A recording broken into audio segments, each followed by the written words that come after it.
তোমরা কি জানো অনেকে একটা ভুল করে থাকো? কি ভুল করে থাকো দাঁড়াও বলছি।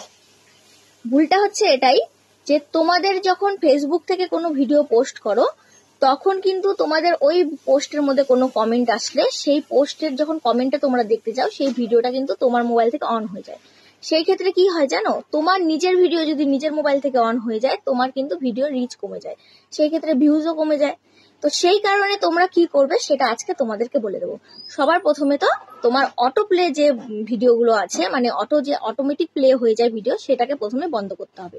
আর কি করে বন্ধ করতে হবে সেটাই তোমাদেরকে আজকে বলবো। তো চলো দেখে নাও কি করে বন্ধ করতে হবে। প্রথমে ফেসবুক অ্যাপ্লিকেশনে ঢুকতে হবে। তো আমি ক্রম ব্রাউজার থেকে ঢুকলাম, তারপরে ঢুকেই দেখবে উপরের ডান দিকে 3 ডট আছে, সেখানে ঢুকবে।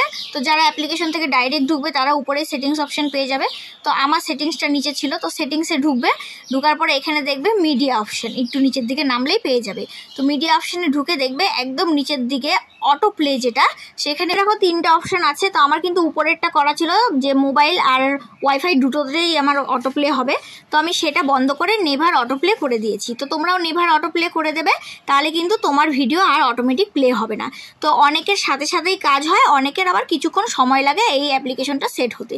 তো দেখো আমার কিন্তু হয়ে গেছে। ভিডিওটা ভালো লাগলে অবশ্যই লাইক করে আমার পাশে থাকবে।